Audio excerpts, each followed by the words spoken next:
If the pyramid fields of the Band of Peace and the network of underground tunnels are still there, why don't they generate energy the way they used to? In the condition of the pyramids now, stripped of those smooth insulating outer casings, it's going to leak electrical air about as well as a car radiator radiates heat. I mean, it's almost perfectly designed to weaken that, and yet still you get these reports of people like Siemens, who was one of the pioneers of electricity, and he was an Englishman. There's even a unit of electrical, I believe, resistance named after him called the Siemens. He was on top of the Great Pyramid, I think during the 1880s, and they began to notice that when his Arab guides stood up and spread his fingers, they'd hear a ringing. And when he closed them, you wouldn't. And he stood up, and he could sense the literal electricity in the air. And on the spot, he improvised an instant Leyden jar, which is one of the earliest things they used to use to store electric charge. And he did it by opening a wine bottle, wetting some newspaper, wrapping the wet newspaper around the glass wine bottle, and holding the wine bottle up above his head until sparks started to issue from the wine bottle. And at that point, his Arab guides started accusing him of things like witchcraft. They got into a physical struggle, and he accidentally touched one of the guides with the charged wine bottle, and it knocked the man to the ground and unconscious for a short period, after which they took off down the pyramid. But there was, in other words, a professional scientist familiar with electricity in its rudimentary but accurate forms, sensing exactly that, even in this ruined condition that the pyramid's in today. Yeah.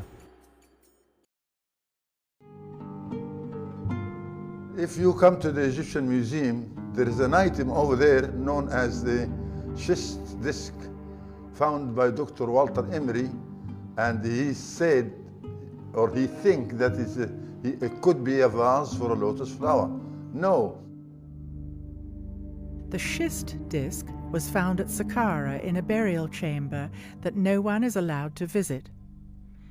Other goods found in the chamber were simple ropes, pottery, and grains. The disc shows clear evidence of sophisticated technology in the way it was built, and it seems out of context with the rest of the grave goods. Is this the original context for this artifact? Or is it possible that it has had a long journey over the last several millennia, and this just happened to be its final resting place? Look at this hollow stone tube. It looks as though the ШİST DİSK could fit over it. It would take sophisticated instruments to shape the tube so precisely. How did they do it? To cut the stone.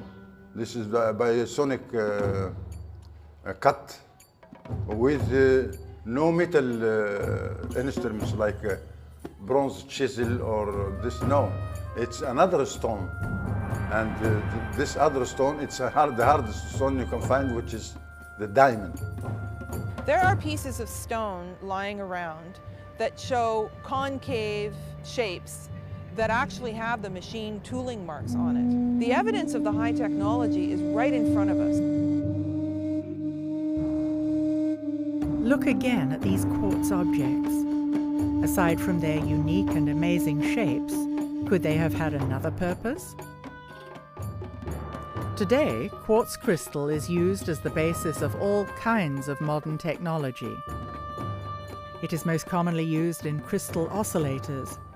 Technology uses oscillating frequencies from tiny quartz crystals that vibrate at certain speeds, with a signature vibration for each device. AM/FM radios, CDs and DVDs, computer processors and Ethernet rely on quartz crystals. Could it be that the ancients were tapping into this technology and using it on a much larger scale, in a way we can only begin to imagine?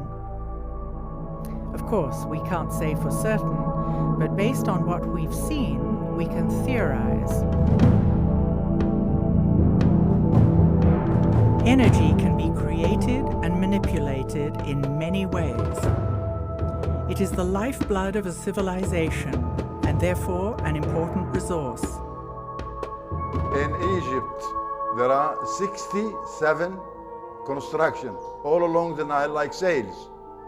And for those who has the eye, they can tell from the shape of that construction. The straight form of angles, that is a pyramid or a construction for energy, a plant for energy. That's what we have. A theory that's always struck me, that they were intended actually to somehow or another spiritualize the whole civilization. In other words, to provide a widespread, high level of energy that people needed because a descending age was upon them. And I believe what the pyramid and other certain other structures were constructed for was to basically act as a kind of the equivalent of a street light. You know, if you're in a neighborhood that's maybe not the nicest neighborhood and it gets dark at night, you like to have bright lights go on. And that's effectively what the Great Pyramid was. Now, these were not lights that illuminated it so that people could see where they were going.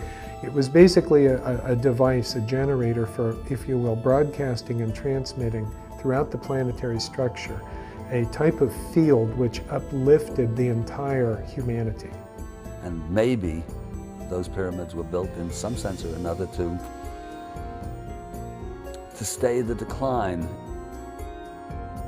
Let's call them in some sense or another spiritual granaries designed to somehow store an emotional or spiritual or psychological or some sort of energy that was needed to keep people from becoming the total barbarians that they subsequently became. We had the ability to basically prop up humanity for a while using the system, but what we saw was the street light eventually went out.